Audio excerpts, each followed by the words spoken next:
Good day, folks. Welcome back to the channel. My name is Trevor and I am your one-armed bandit in the bush. Today we are heading from Pumba to the Sonora Desert. Yep, you and me, we're going exploring some more. So thanks for hooking back up on the channel.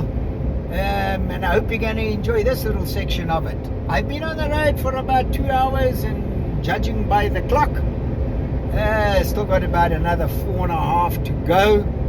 So I'm not too sure I'm going to go all the way to my destination in Sonora Desert. You know, I'll probably drive until about 4 p.m. or so and then take another look and see. Probably just hop onto the Overland app to look for another campsite. You know, and that'll just be a quick overnight, hoist the tent, shut the tent, go again. So that we can get out there and jump onto the footage. I plan on spending close on a week out this way, Sonora way, that way, there it's down that way, so not this place. And then I'll be headed back towards the Vegas area. So here we go, we're on our way. Let's see how far we can get to today, and I'll keep you updated along the way. See you soon. So this is something that would happen continuously throughout this leg of the trip. I crisscrossed quite a few times between Nevada, Arizona, and California. All right, so I've eventually found a campsite, but yeah, you know, not until, or not before, I had not had another experience with Google Maps. This time I was using the Overland app. I stopped for gas just to make sure I had a full tank, and to have a look at, you know, what kind of camping was available. This was at about 4:45 in the afternoon. There was something that was about half an hour off my route, but, you know, based on the write-ups, it sounded okay, so I thought I would navigate to it. But with iOverlander, you only really have an option to use Google Maps. You can't use Apple Maps on iOverlander, unlike BHd&x. So off I went. Guess what? Exactly. Google took me completely to the wrong place. I was on the opposite bank of the Colorado River from where I needed to be. So, you know, probably a better part of now an hour that's wasted. So I've eventually found something, but it's late in the day. So I'll put the tent up. It's nothing much, to be honest. This is open BLM land. It's one of those typical campsites you'll find on iOverlander where there's lots of rigs around here, albeit that they are dispersed and scattered, so there's nobody right on top of me. I'll overnight here. Tomorrow morning I'll get rocking as early as I can get going, and then we'll head out straight into the trails and take it from there. So on Google Maps, terrible idea. Let me get out and get the tent up and maybe do a quick little fly around buzz. Show you just how, I was going to be cynical and say attractive this place is. But it's a bit of a campsite, so I just want to get the drone up and see what's in the area more than anything else. If it's worthy, I'll share it, obviously. Maybe just a small little piece. Okay, see you later. All right, so let's get a bit of the canvas up. As you can tell here, it's certainly been a big change with those latches. The adjustments that I've made seem to have worked out really well, certainly insofar as opening and closing the tent goes. Absolutely no problems at this stage. So right now I was extremely happy, although all of that was about to change as a big problem await. The next day I would do damage to the brackets on that tent that would really set me back. So stay tuned.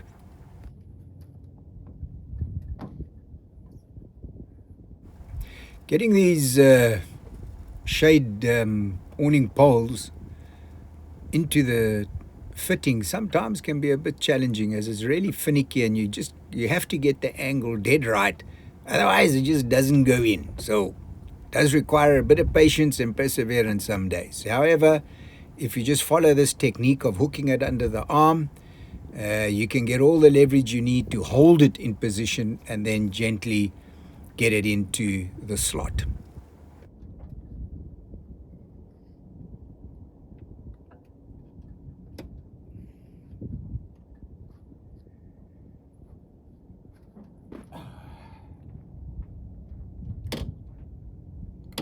I've tried to, during the course of this journey, make sure that every time I touched something when I used it, I packed it and put it back where it came from in exactly the same place every single time. Otherwise, you just lose things. There we go. Tent is up.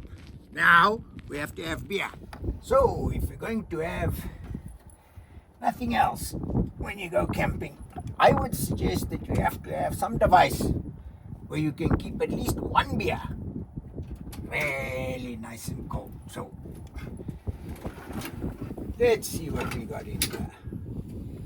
Now I will tell you that one cold beer would not be enough for me, but regardless, have at least one cold one. Otherwise you regret it. I mean, there's no point. You know, think about it. All day long driving in this dry desert heat. Na zdrowie.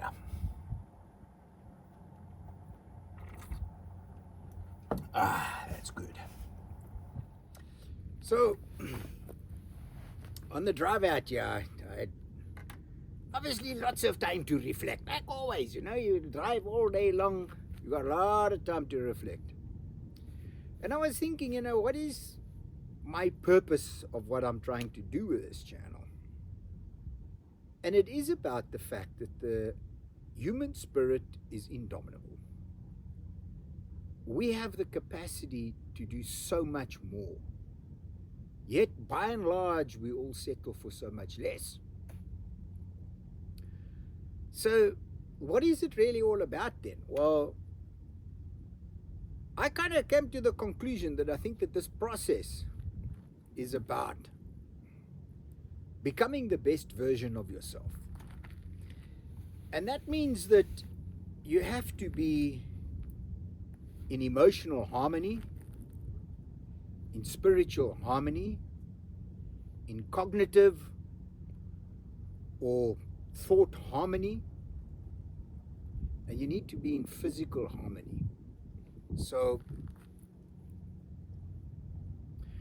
you know, the emotional harmony, I guess, is one that is best addressed through meditation. That's certainly been my discovery, in that mindfulness meditation has made a very big difference in helping me with my emotional state. You know, I'm normally pretty fast charging, hard charging, which means that my personality typically gets a little warm around here every now and again. So, through long-term mindfulness meditation, have I managed to bring down that passion level when things don't quite go the way I expect them to go. You know, the experiences that I've had on this journey alone, there have been many. And I've been very happy that they haven't gotten to me. Yeah, there's been one or two little things that have kind of got me warm. But I don't know that I would say that, let me say it's been a vast improvement, I feel, on my enjoyment levels versus my last two expeditions that I've come out this way. So what does that mean? Well, let me just keep going here and I'll come back to that point, right? So spiritual harmony, you could say, well, you know, you need to do A, B, and C in terms of X, Y, Z religion. It's not about religion. It's about your own spirituality. And there's so much more to it. And when our time is up, we want to be the best version of ourselves. So we need to orchestrate exactly how that comes about, because it's not just going to happen. Won't happen by chance, won't happen by luck, Won't happen by good fortune, won't happen by someone sending you gifts, won't happen through any of that stuff. I believe that spirituality means that you self-transcend. And self-transcendence means, to me, it's more than just self-actualizing. Self-actualization is, well, I have the skills which I've got, I have fully mastered. I've reached mastery over my domain with my skills. And I am as good as I can be. Self-transcendence just goes that one little step further. And it goes all the way back to the soul.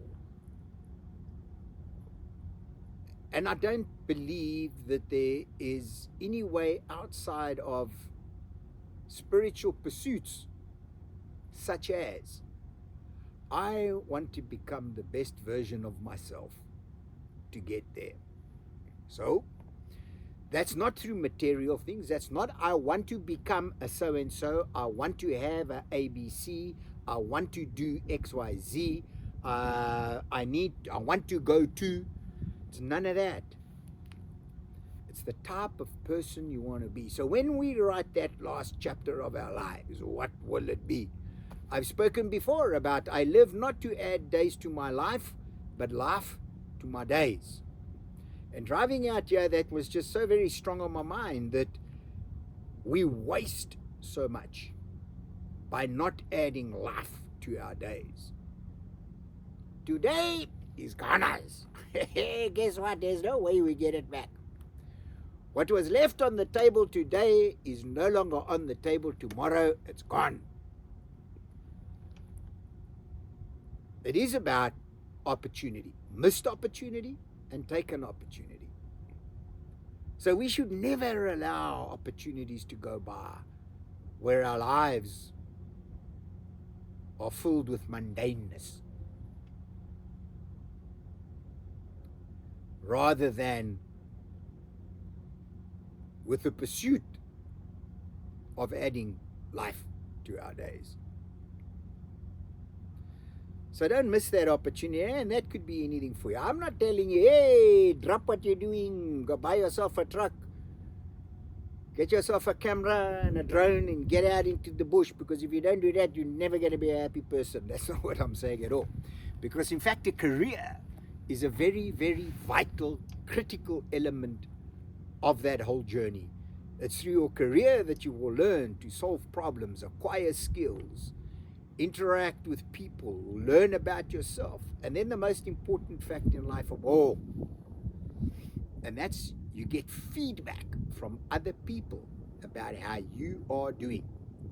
Feedback that you won't always like, but feedback that if you listen to it and you acknowledge it and you're open to it, will make you bigger and stronger and will take you further down that route towards reaching your self-transcendence. So when people are kind enough to give you feedback, don't discard them or the feedback in the process. So career is a very critical part of that whole process, right? And you learn all those kind of things. But if you're going to do it, then give it your best. Give it your very, very best. Why settle for anything less? So it goes without saying, therefore, that you require a set of values upon which you build the foundation. That is the foundation of your life, your values. And you can have one value, you can have 200 values. I guess you got to choose. I don't know that I want to go much more than 5, So for me, the things that are really important in values, number 1 is respect. Respect is so critical. Family. Loyalty, integrity, and honesty. Those would be the ones that would be the core of what I try to do and where I try to go with my life. Now, here's an interesting thing. Your values become the rudder with which you steer or navigate yourself through the difficulties of life. The rest of everything else is the ship upon which you sail. But the values are the rudder.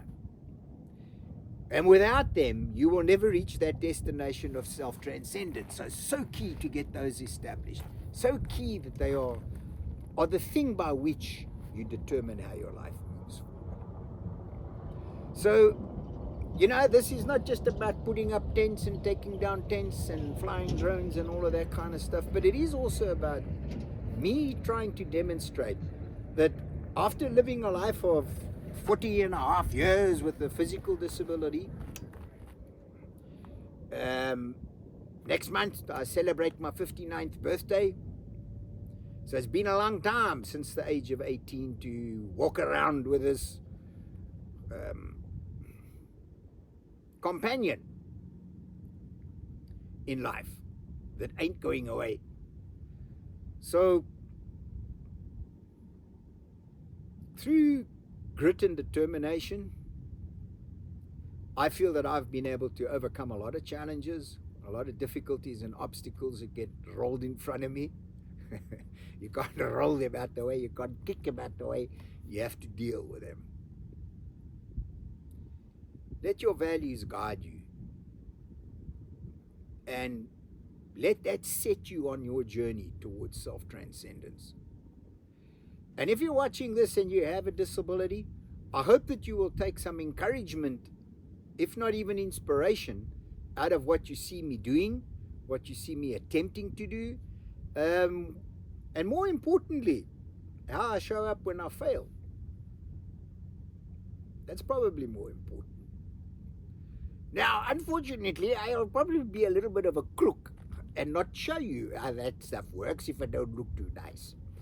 But yes, that is the challenge. There is the pursuit. I seek not to add days to my life, but life to my days, to my hours, to my minutes. Enjoy the evening. If you don't have a cold one yet,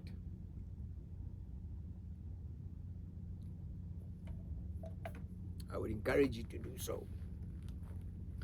And I'm not encouraging you to drink beer. I'm encouraging you to drink something cold. Because not everybody who watches this channel drinks beer. But the entire movie crew that work here, they all drink beer.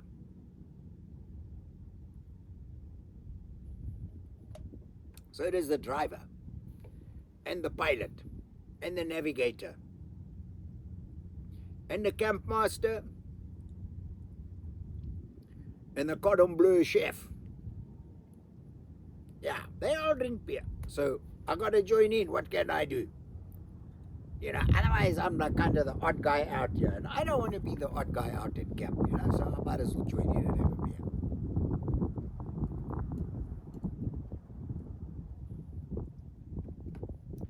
I think I probably have to cook because I haven't, you know, I've been snacking on jerky all day long. But at least I got some protein in. And I need to muster up the encouragement or the energy or the desire to actually cook. You know, some nights I just feel like, I'm not even going to cook tonight. I'd rather have something in the morning, and then I get up the next morning and I still don't have anything. But, you know, on the point of health, I've spoken before that I've been on the carnivore diet, but I also exercise time-restricted eating, so I only have one meal a day. I don't have more than that. So, you know, for me to miss a dinner or miss a breakfast or miss a lunch is not an issue, as long as I'm getting a square meal of protein in a day. And that's normally good enough to suffice me. And I've been able to keep my weight under control for the better part now of 5 years, going on 6 years. And that was 76 pounds ago. So, find what works for you.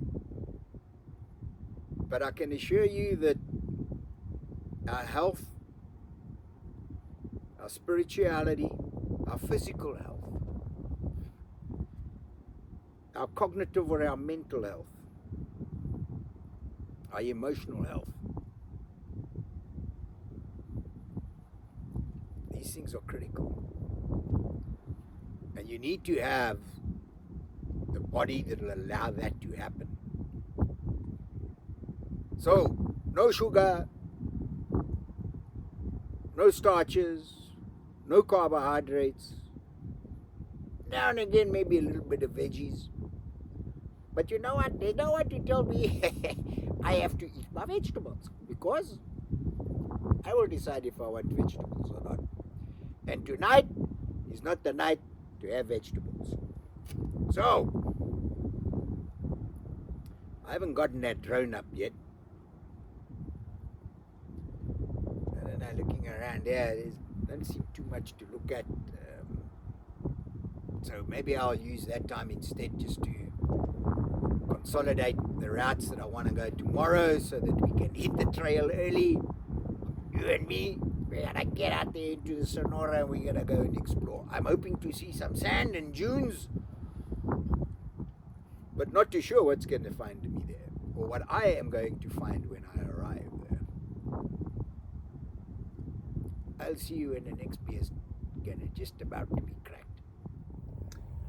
So this is just a nighttime view from camp back towards the town of Blythe, which is near to where I've camped. I'm obviously out in this BLM land. So just a little bit of a nighttime view from back here. And let's see if I zoom it in one level closer. Sparkling lights. Let's go one more. What do you say? 5 times.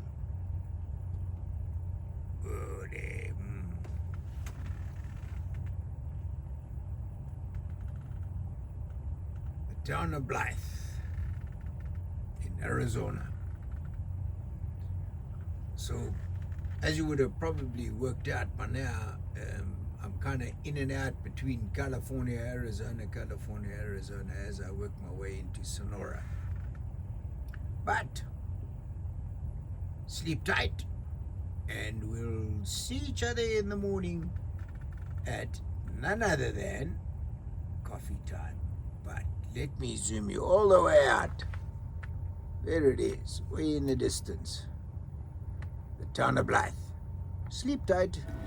So with the moon out really bright, it was time for me to close up the truck, pack the back up, get it all closed, and then good night snooze, as tomorrow there would be adventure awaiting and further problems which I had not anticipated. See you on the next one.